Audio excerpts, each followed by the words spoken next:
আমরা আগের ভিডিওতে দেখো সূত্রগুলো আলোচনা করেছি এবং প্রথমের দিকের অঙ্কগুলো সব আলোচনা করে দিয়েছি। ফলে যারা প্রথম এই ভিডিওটা দেখছো পূর্বের ভিডিওটা আগে দেখে নেবে, তারপর এটা শুরু করবে, তাহলে অঙ্কগুলো বুঝতে সুবিধে হবে। শুরু করছি। 18 দাগ দেখো, মেলা থেকে একটি বানা কিনে হাতে পড়েছে। বানাটিতে 269.5 বর্গ সেমি ধাতু আছে। বানাটির বহির্ব্যাসের দৈর্ঘ্য দেওয়া আছে, অন্তর্ব্যাসের দৈর্ঘ্য হিসাব করি। তাহলে বানাটা কিরকম ছিল লক্ষ্য করো। আমরা যদি এরকম দেখে নিই, তাহলে এর একটা ভেতরের দিকের ব্যাস যদি ছোট আর বাইরের দিকের ব্যাস যদি বড় আর ধরে নিই, তাহলে এক্ষেত্রে দেখো তোমাকে 2r = 28 দেওয়া আছে। তাহলে ছোট 2r এইটা তোমার জানা নেই, তাই তো। কিন্তু দেখো তোমাকে ক্ষেত্রফল দিয়েছে, আর ক্ষেত্রফলের সূত্র একটু আগেই বললাম আমরা, বা আগের সূত্রে বলেছি যে পাই বড় আর স্কোয়ার বিযুক্ত পাই কি ছোট আর স্কোয়ার, এবং সেটা 269.5। তো এখান থেকে তুমি সমাধান করলে সহজেই কি পাবে, আর পেয়ে যাবে, বা অন্তর্ব্যাস দৈর্ঘ্য দ্যাট ইজ 2r পেয়ে যাবে। প্রতুল পাশের ছবির মতো একটা সমবাহু ত্রিভুজ এবিসি এঁকেছে, যার প্রতিটি বাহুর দৈর্ঘ্য 10 সেমি। সুমিতা এবিসি বিন্দুকে কেন্দ্র করে 5 সেমি দৈর্ঘ্যের ব্যাসার্ধের 3টি বৃত্তচাপ এঁকেছে এবং মাঝের কিছু জায়গা রঙিন কাজ করেছে।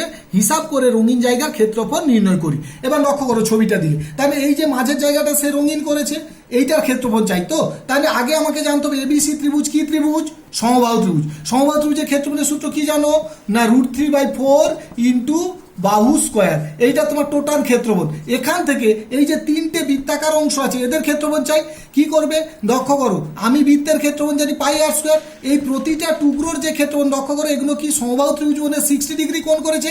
সো 60 বাই কত হবে 360, তার প্রতিটার অংশের এরকম কটা আছে না 3টে আছে। তাহলে এটাই যদি বিয়োগ করো তুমি, তাহলে কি ওই রঙিন যে জায়গাটা বা নকশা করা জায়গাটার ক্ষেত্রফল পেয়ে যাবে।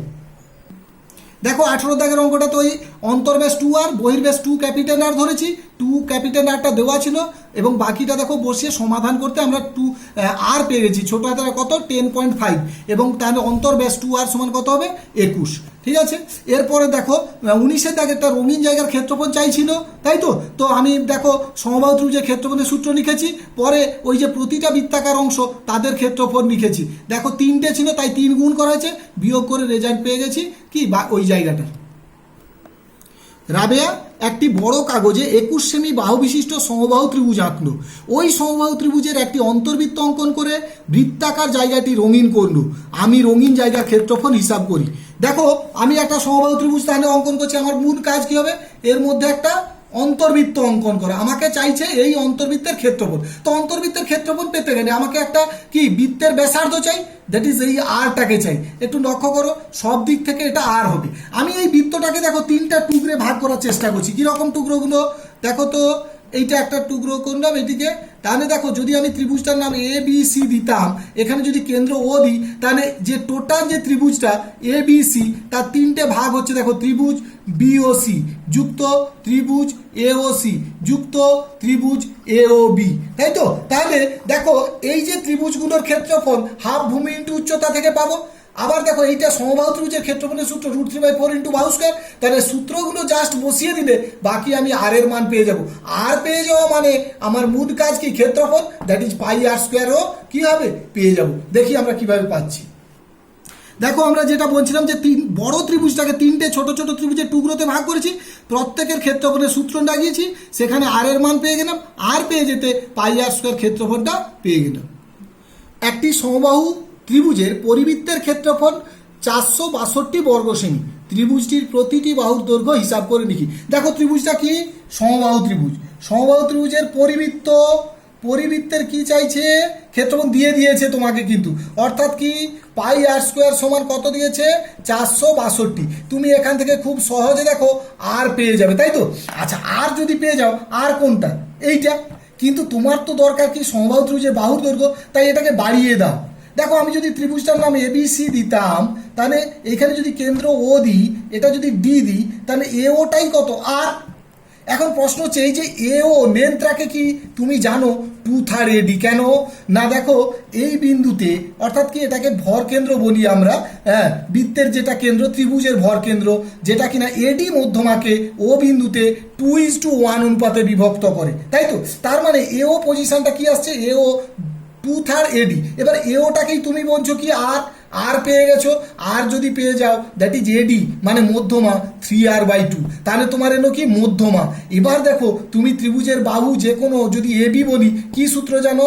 √3/2 ইন্টু বাহু দ্যাট ইজ এখানে কি না উচ্চতা দ্যাট ইজ কি এডি। তাহলে এডি সমান কি হলো √3/2 ইন্টু বাহু। তাহলে এখান থেকে বাহু সমান কত হবে 2AD বাই কত না √3, তাই তো? দেখো এডির মান জেনে গেছো 3r/2, তাহলে এখানে পুট করলে আর এর মান তো জেনে গেছো, তাহলে বাহুটা কি হবে তুমি খুব সহজে পেয়ে যাবে। দেখো এই রিলেশনটা এইভাবে ব্যাকে এসে তোমাকে করতে হবে। এবার আমরা খাতায় দেখি কি করেছি।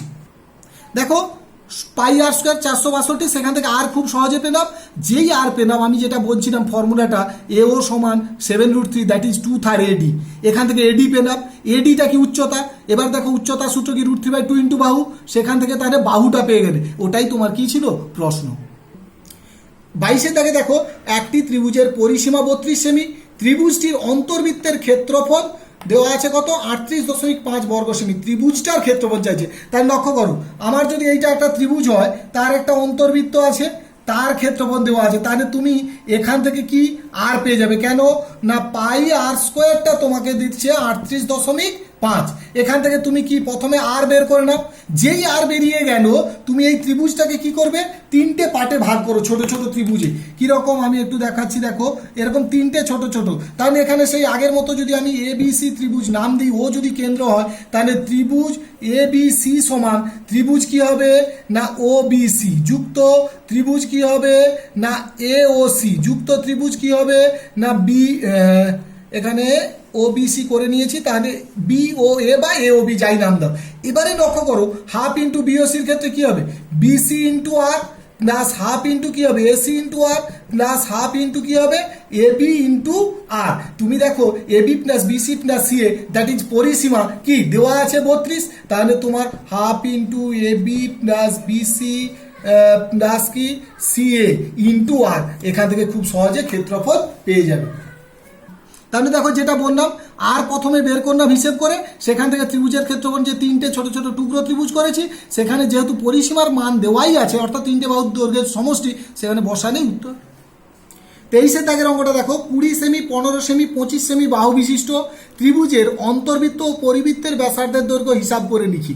অন্তর্বৃত্ত ও পরিবৃত্তের ক্ষেত্রফল হিসাব করে দেখবো আমরা। এবার দেখো এই যে ত্রিভুজটার একটা বৈশিষ্ট্য বুঝতে, বাহুগুলোর দৈর্ঘ্য আমি লিখছি দেখো 20 15 25, আমি স্পষ্টতই বুঝতে পারছি যে 25 স্কোয়ার সমান 20 স্কোয়ার যুক্ত কত 15 স্কোয়ার, তার মানে কি ত্রিভুজ এটা সমকোণী ত্রিভুজ। এখানে লক্ষ্য করো সমকোণী ত্রিভুজ, তার মানে আমি যদি এরকম ড্র করি এর ক্ষেত্রে এইটা হবে কি অন্তর্বৃত্ত, আর যদি পরিবৃত্ত অঙ্কন করি তাহলে এরকম আমরা একটা পরিবৃত্ত পাচ্ছি। এবার দেখো আমি একটা প্রথমেই বলে দিই, অন্তর্বৃত্তের ক্ষেত্রে একটু আগে যে ফর্মুলা ইউজ করেছি অর্থাৎ এইটাকে যদি আমি আর ভেবে নিই, তাহলে এই ত্রিভুজটাকে আমরা ছোট ছোট 3টে ত্রিভুজে বিভক্ত করতে পারবো এবং সেই ত্রিভুজগুলোর ক্ষেত্রফল থেকে খুব সহজেই আমরা কি করব না আর এর মান পেয়ে যাব, তাই তো? এবারে তাহলে ছোট আর পেয়ে গেলাম, এবারে বড় আর অর্থাৎ কি হয় না পরিবৃত্তের যেটা ব্যাসার্ধ তাকে যদি আর নাম দিই, আমরা জানি সমকোণী ত্রিভুজের অতিভুজের মধ্যবিন্দু হচ্ছে পরিবৃত্তের কেন্দ্র, তাহলে এটা যদি আর হয় এক্ষেত্রে তোমার অতিভুজের দৈর্ঘ্য 25, তো ক্যাপিটাল আর কত হবে 25/2 সমান কত 12.5, তাহলে ছোট আর বেরানো বড় আর বেরানো, তাদের ক্ষেত্রফলের অনুপাত খুব সহজে পেয়ে যাব দ্যাট ইজ পাই বড় আর স্কোয়ার ইজ টু পাই কি ছোট আর স্কোয়ার। যেভাবে বললাম অন্তর্বৃত্তের ব্যাসার্ধ যদি আর ধরে নিই, তাহলে ছোট ছোট 3টে ত্রিভুজের সমষ্টি কি বড় ত্রিভুজ, সেখানে দেখো এখানে ক্ষেত্রফল কি হাফ ভূমি ইন্টু উচ্চতা, কারণ ওটা সমকোণী ত্রিভুজ উল্লেখ করলাম যেটা এই যে 90 ডিগ্রি। এবার দেখো তাহলে ওখান থেকে আর পেয়ে গেলাম, স্পষ্টতই ত্রিভুজটি সমকোণী বলে আমি এই সূত্রটা কাজে নিয়েছি। এবারে পরিব্যাসার্ধের ক্ষেত্রে অতিভুজ/2 হয়, তাহলে 12.5, তাহলে দুটো ক্ষেত্রফল বের করবো, তাদের অনুপাত বের করবো, খুব সহজে হয়ে যাবে। জয়া একটি বর্গক্ষেত্র অন্তর্বৃত্ত অঙ্কন করলো, তার মানে আগে আমাকে কি করতে হবে একটা বর্গক্ষেত্র পরে অন্তর্বৃত্ত। আচ্ছা ওই বৃত্তটি আবার একটি সমবাহু ত্রিভুজের পরিবৃত্ত যার প্রত্যেক বাহুর দৈর্ঘ্য 4√3 সেমি।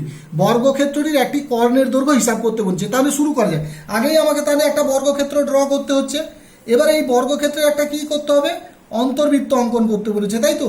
তো দেখো এবারে এই অন্তর্বৃত্তের মধ্যে আবার একটা সমবাহু ত্রিভুজ বলছে একটা এই যে অন্তর্বৃত্তটা একটা সমবাহু ত্রিভুজের পরিবৃত্ত, তাহলে তার মধ্যে একটা সমবাহু ত্রিভুজ। এবার এই সমবাহু ত্রিভুজের প্রতিটি বাহুর দৈর্ঘ্য কত দেওয়া আছে? 4√3 সেমি। তাহলে এখান থেকে আমি দেখো প্রথম কাজ হবে আমার বৃত্তের ব্যাসার্ধ বের করা। কি করব? আমরা সমবাহু ত্রিভুজের উচ্চতা বের করব। উচ্চতার 2/3 অংশই হবে তোমার কি না ব্যাসার্ধ। তাহলে আর পেয়ে যাবে। এই আর যখন পেয়ে গেলে মানে তুমি ব্যাসার্ধ পেয়ে গেলে, ব্যাসার্ধর সঙ্গে দেখো তো বৃত্তটার ছবিটা দেখে মনে হচ্ছে কি যে বৃত্তের ব্যাস হবে বর্গক্ষেত্রের বাহুর দৈর্ঘ্য। তার মানে বর্গক্ষেত্রের যে বাহুটা কি হবে? 2r হবে। এবারে বর্গক্ষেত্রের বাহু পেয়ে গেলে তার কর্ণের দৈর্ঘ্য কি হয় না √2 ইন্টু বাহু। এইভাবে আমরা কি করব? অঙ্কটা করতে পারবো। এবার দেখা যাক কিভাবে করেছি। দেখো সমবাহু ত্রিভুজের প্রতিটি বাহু কি দৈর্ঘ্য 4√3 দিয়েছে। ত্রিভুজটির উচ্চতা আমরা কি জানি? √3/2 ইন্টু বাহু 6 সেমি। এবার একটু আগে যেটা বললাম বৃত্তের ব্যাসার্ধ কি 2/3 এডি, কারণ উচ্চতার যেটা আছে তার 2/3 অংশ হবে, তো সেখান থেকে পেলাম 4 সেমি। এবারে তাহলে বৃত্তের ব্যাস কত? 8 সেমি। আর এই বৃত্তের ব্যাসটাই হবে তোমার বর্গক্ষেত্রের বাহু। তার মানে বর্গক্ষেত্রের কর্ণের দৈর্ঘ্য কি হবে? 8√2 সেমি। সুমিত একটি তারকে দুটি সমান অংশে কাটলো। একটি অংশকে বর্গাকার, অপর অংশটিকে বৃত্তাকারে বাঁকানো। বৃত্তাকার তারটি বর্গাকার তারটির থেকে 33 বর্গ সেমি বেশি জায়গা নিলে তারটি প্রকৃত দৈর্ঘ্য কত? এখন দেখো, মনে করি আমি মোট একটা তারের দৈর্ঘ্য x মিটার, তাই তো? x সেন্টিমিটার ধরো, যেহেতু ইউজ করেছে এখানে সেন্টিমিটার একক, এককগুলোর দিকে একটু লক্ষ্য রাখবে। তো এবারে একে দুটো টুকরো করেছে, তাহলে একটা টুকরো কত হবে? x/2, আর একটা টুকরো হবে কত? x/2। এবারে দেখো প্রথম টুকরো থেকে সে কি তৈরি করেছে? একটা বর্গক্ষেত্র। তাহলে বর্গক্ষেত্র যদি তৈরি করে তার 4টা বাহু, প্রতিটা বাহুর দৈর্ঘ্য কত হবে? x/8। আবার একটা অংশ থেকে বৃত্ত তৈরি করেছে, তাহলে এই x/2টাই কি পরিধি হয়েছে, that is 2πr। This implies that r equals to x by কত? 4π, তাই তো? এবারে লক্ষ্য করো একটা জিনিস, না আমরা কি বের করব এখানে? না দুজনের ক্ষেত্রফল। দেখা যাচ্ছে বৃত্তের ক্ষেত্রফলটা কি বেশি, তাহলে পাই x/4π এর whole square is equals to কত আসবে তোমার? দেখো না বিযুক্ত না x/8 এর হোল স্কয়ার, অর্থাৎ বর্গক্ষেত্রের ক্ষেত্রফল, দ্যাট ইজ 33। এই সমীকরণটাকে সমাধান করলে আমরা কি পাবো? x এর মান পেয়ে যাব। লক্ষ্য করো, তাহলে আমরা মোট দৈর্ঘ্য x ধরেছি, দুটো x/2, তাহলে বর্গাক্ষেত্রে বাহুর দৈর্ঘ্য হলো x/8, বৃত্তাকার ক্ষেত্রে ব্যাসার্ধ হলো 7x/88 সেমি। এখানে পায়ের মানটা পুট করে দিয়েছি আমরা, পাই 22/7 হয়। এবার তাহলে দুটোর অন্তর কত? 33। এখানে ক্যালকুলেশনটা দেখো সমাধান করেছি খুব সহজ উপায়ে। 352 64 লসাগু দেখো এখানে দেখানো হয়েছে, তোমরা এইভাবে সহজে করতে পারবে। x² সামথিং এলো, এবং দেখো এখানে একটা বর্গমূল নির্ণয় করার পদ্ধতি দেখানো হয়েছে, যে গুণ আকারে তাদেরকে লিখে নাও, তাহলে সহজেই তুমি এক্সটা পেয়ে যাবে। প্রথম অঙ্কটা দেখো, এসএ টাইপের যে প্রশ্নগুলো 2 মার্কের, এগুলো খুব গুরুত্ব দিয়ে করবে, কারণ মাধ্যমিকে এইগুলো থেকেই আসবে। একটি বৃত্তাকার ক্ষেত্রে ব্যাসার্ধের দৈর্ঘ্য 10% বৃদ্ধি করলে বৃত্তাকার ক্ষেত্রে ক্ষেত্রফল শতকরা কত বৃদ্ধি পাবে? দেখো প্রথমেই তুমি ভেবে নাও, ক্ষেত্র ব্যাসার্ধ ছিল r, পরে তাহলে 10% মানে কি r plus r into 10/100, that is কত হবে? 11r/10। এবার দেখো প্রথমে ক্ষেত্রফল কত ছিল? πr², পরে কত হবে? পাই ইন্টু 11r/10 এর কি হবে? Whole square. দুটোকে বিয়োগ করো, অন্তর পেয়ে গেলে যে অন্তরটা পাবে সেটা বাই পূর্বেরটা ইন্টু কত হবে? 100, তাহলে তুমি শতকরা হারটা পেয়ে যাবে। এটাই হচ্ছে মূল বক্তব্য, শতকরা হার নির্ণয় করা। 2 নম্বর প্রশ্নটার দিকে তাকাও।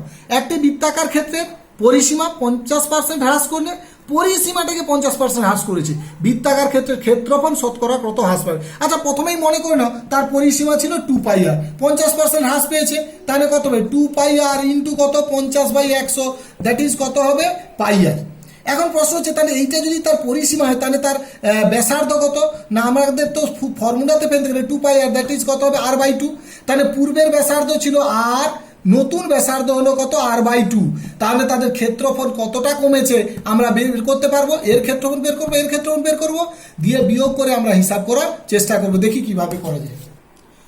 দেখো প্রথম ক্ষেত্রে দুটো ক্ষেত্রফল হিসাব করেছি, বিয়োগ করলাম, বিয়োগ করতে দেখলাম 21πr²/100। তার মানে এই যে হ্রাস পেয়েছে, বৃদ্ধি পেয়েছে ক্ষেত্রফলটা, কততে বৃদ্ধি পেয়েছে?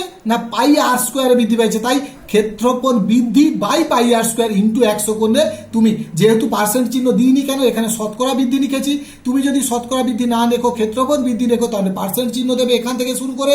আর যদি তুমি শতকরা বৃদ্ধি লেখো, পার্সেন্ট চিহ্ন ব্যবহার করবে না। পরের অঙ্কটার ক্ষেত্রে আসি। প্রথমে পরিসীমা দেখো 2πr ছিল, পরে কত হলো? πr। এবার দেখো তাহলে সেক্ষেত্রে যদি ব্যাসার্ধ আর হয় কত r/2, ক্ষেত্রফল হ্রাস কত পেল পাই আর স্কোয়ার বিযুক্ত pi r/2 whole square, that is 3πr²/4। তাহলে কততে হ্রাস পেয়েছে? পাই আর স্কোয়ারে হ্রাস পেয়েছে। তাই দেখো হ্রাস বাই পূর্বেরটা পাই আর স্কোয়ার ইন্টু 100, তার মানে কত 75%। এখানে যেহেতু শতকরা লেখা আছে তাই শুধু 75 হ্রাস পেয়েছে।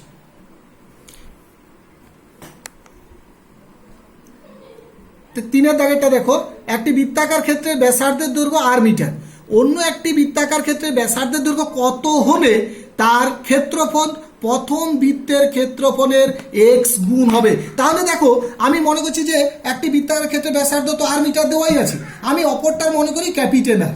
তাহলে বলছে যে অন্য একটি বৃত্তাকার ক্ষেত্রে ব্যাসার্ধের কত হলে, মানে আমি যদি ক্যাপিটাল আর হয় বলছে তার ক্ষেত্রফল প্রথম বৃত্তের চেয়ে x গুণ হবে, তাই তো? তাহলে পাই বড় আর স্কোয়ারটা কি আগের যে ক্ষেত্রফল বৃত্তটা ছিল তার ক্ষেত্রফল কত পাই ছোট আর স্কোয়ার তার x গুণ হবে। সো পাই পাই যদি বাদ চলে যায় x আর স্কোয়ার সমান কত হবে x ছোট আর স্কোয়ার, দ্যাট ইজ বড় আর সমান কত হবে √x ইন্টু আর, অর্থাৎ কি হবে নতুন যে বৃত্তটার ব্যাসার্ধ হবে √x ইন্টু আর। চারের দাগেরটা দেখো, 3 সেমি 4 সেমি 5 সেমি বাহু বিশিষ্ট ত্রিভুজের পরিবৃত্তের ক্ষেত্রফল। লক্ষ্য করো পরিষ্কার বোঝা যাচ্ছে 3 4 5, আমরা কি পাবো 5 স্কোয়ার সমান 4 স্কোয়ার যুক্ত 3 স্কোয়ার, তার মানে কি ত্রিভুজ এটা সমকোণী ত্রিভুজ। তো সমকোণী ত্রিভুজের তো পরিবৃত্তের কেন্দ্র অতিভুজের মধ্যবিন্দু, তাহলে ব্যাসার্ধ কত হবে পরিব্যাসার্ধ যেটাকে বলবো কত 5/2 সমান কত 2.5, তাহলে ক্ষেত্রফল কত হবে পাই ইন্টু 2.5 এর হোল স্কোয়ার, হিসেব করে নেবে। দেখো তিনেরটা তো দেখানো বুঝিয়ে, চারেরটাতেও একই রকম যেটা আছে হিসেব করবে, ওটাতে মান আসবে 19.914 বর্গ সেমি। সমবেদ বিশিষ্ট একটি টিনের পাত থেকে 3টি বৃত্তাকার চাকতি কেটে নেওয়া হলো। বৃত্তাকার চাকতি তিনটির ব্যাসের দৈর্ঘ্যের অনুপাত 3:5:7 হলে ওজনের অনুপাত কত? দেখো 3:5:7 কিসের অনুপাত? ব্যাসের অনুপাত। তাহলে আমি যদি ব্যাসগুলো এরকম ভেবে নিই 3r 5r 7r, তাহলে তাদের ব্যাসার্ধ কত হবে 3r/2 5r/2 আর 7r/2, এগুলো কি হবে ব্যাসার্ধ। এবারে একটা মূল কথায় আসি যে ওজনের অনুপাত তাদের ক্ষেত্রফলের অনুপাতের সঙ্গে সমানুপাতিক হবে। তাহলে আমরা যদি এই ব্যাসার্ধ বিশিষ্ট বৃত্তগুলোর ক্ষেত্রফল বের করে পারি তাদের যা অনুপাত হবে ওজনের অনুপাতও তাই হবে। তাই লক্ষ্য করো এখানে ব্যাসের অনুপাত 3:5:7, সো আমরা ব্যাসার্ধগুলো 3x/2 5x/2 7x/2 ধরেছি এবং তাদের ক্ষেত্রফল বের করে কি পাই আর স্কোয়ার ফর্মুলাতে বসিয়েছি, হিসাব করে দেখলাম 9:25:49, তার মানে এই যে পাতের ক্ষেত্রফলের অনুপাত যা হবে ওজনের অনুপাতও তাই হবে।